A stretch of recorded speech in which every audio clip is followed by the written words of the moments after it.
वो student politics का ज़माना था। उसके बाद आप नेता बन गए, सिर्फ नेता नहीं बने, एक नई पार्टी के नए नेता बने और उस पार्टी से आपको बहुत सारा कुछ अचीवमेंट भी मिला, मंत्री भी बने। तो आपकी जो ये सियासी जर्नी है, पॉलिटिकल जर्नी है, ये एक बिल्कुल अलग तौर पे दिखाई पड़ती है। कभी एकदम बिल्कुल विपरीत ध्रुवों पे दिखाई पड़ती है।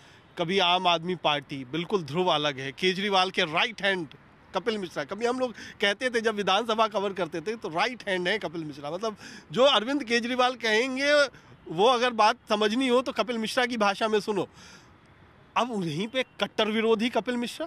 तो ये कैसे, ये दो आपके व्यक्तित्व का दो अलग अलग पहलू है, विरोधाभास है, किस तरीके से हम इसको देखें? मेरा विरोधाभास नहीं है, मैं तो वहीं का वहीं खड़ा हूँ। मैं तब भी जो बात कर रहा था भ्रष्टाचार के खिलाफ दिल्ली में, जैसे जब मैं विपक्ष में थे, हम आम आदमी पार्टी चुनाव लड़ रही थी, तब हम दिल्ली की सड़कों पे क्या बोलते थे कि हमें शीला दीक्षित का भ्रष्टाचार खोलना है, टैंकर घोटाला खोलना है, स्ट्रीट लाइट घोटाला खोलना है, कॉमनवेल्थ घोटाला खोलना है। फिर हम सत्ता में आए तो सत्ता में आके मैंने वो खोलना शुरू किया, टैंकर घोटाले की। दिल्ली के सरकार के जितने भी मंत्री आज तक बने हैं उसमें शीला सरकार के खिलाफ एक्चुअल में जाँच करके रिपोर्ट देने वाला अकेला व्यक्ति मैं हूँ। आज तक किसी और मंत्री ने कोई जांच ही नहीं बैठाई, किसी ने कोई रिपोर्ट ही बनाकर नहीं दी। तो मैं तो नहीं बदला, तो बदला कौन? आप जो विरोधाभास मुझ में ढूंढने की कोशिश कर रहे हैं वो विरोधाभास अरविंद केजरीवाल में स्वयं में आया। मैं वहीं खड़ा हूँ, लेकिन वो पूरा 180 डिग्री टर्न कर गए। जो व्यक्ति ये कहता था कि मैं इस देश की राजनीति में इसलिए आया हूँ कि ये फला फला फला फला फला राजनेता भ्रष्ट है, उनको सत्ता से हटाना है। अगर वो व्यक्ति उन्हीं राजनेताओं के साथ मंच पर चढ़ के हाथ पकड़ के खड़ा हो जाए तो बदला कौन? मैं बार बार यही सवाल लोगों से पूछता हूँ जो मुझसे ये सवाल कहते हैं कि आप पहले साथ खड़े थे, अब आप विरोध में क्यों खड़े हैं? तो मैं ये कहता हूँ मैं तो वहीं खड़ा हूँ, लेकिन जो साथ खड़े थे वो ठीक उल्टा करने लगे। जो सत्ता के विकेंद्रीकरण की बात करने के लिए आए थे वो सेंट्रलाइजेशन ऑफ पावर का सबसे वल्गर फेस बन चुके हैं।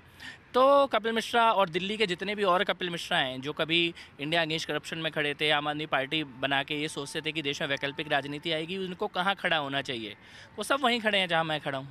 लेकिन बात ये भी होती है ना कि आप आम आदमी पार्टी से जुड़े थे और आम आदमी पार्टी ने आपको सिर्फ आम कार्यकर्ता तक नहीं पहुंचाया, आपको मंत्री तक पहुंचाया, तमाम चीज़ें आपको मिला। आप कह रहे हैं कि अरविंद केजरीवाल बदल गए, लेकिन कहीं ना कहीं आपके सियासत का भी तो चरित्र बदला है ना। आपके अगर हम पुराने बयानों को आज के बयानों से मैच करेंगे तो मुझे उसमें भी तो बहुत अंतर दिखाई पड़ता है। देखिए, खाली आपको उन बयानों में अंतर दिखाई देगा जो राजनीतिक पार्टी के प्रवक्ता के तौर पे किसी दूसरी राजनीतिक पार्टी के नेताओं के बारे में बोली गई, उनमें तो आपको अंतर दिखाई दे सकता है। विचारधारा में आपको अंतर दिखाई नहीं। मैं आम आदमी पार्टी का मंत्री होते हुए भी मैंने महबूबा मुफ्ती से सवाल किया था और यहीं पर ही किया था दिल्ली के प्रगति मैदान में। और तब मैंने उनसे पूछा था कि भाई आप अगर बुरहान वानी के साथ खड़े हो तो आप टूरिज़्म की बात ही नहीं कर सकते, टेररिज्म और टूरिज़्म एक साथ नहीं चल सकता। महबूबा मुफ्ती को ये मैंने आम आदमी पार्टी का मंत्री होने के नाते ये सवाल किया था।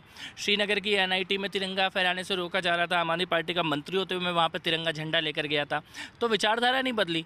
पार्टी के प्रवक्ता होने के नाते नेताओं के बारे में कुछ बोले हुए बयान जरूर बदल सकते हैं, लेकिन आप एक बात बताओ, आम आदमी पार्टी के जितने भी मंत्री रहे उनमें से एक अकेला मैं ही हूँ ना जिस पे भ्रष्टाचार का आरोप नहीं लगा।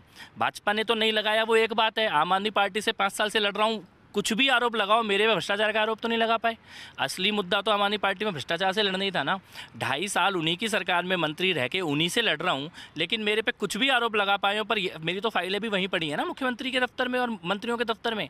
मेरे पे एक चवन्नी का दाग नहीं लगा। तो फिर कौन खड़ा है ओरिजिनल आइडियोलॉजी पे, कौन खड़ा है अपनी विचारधारा के साथ और कौन बदल गया?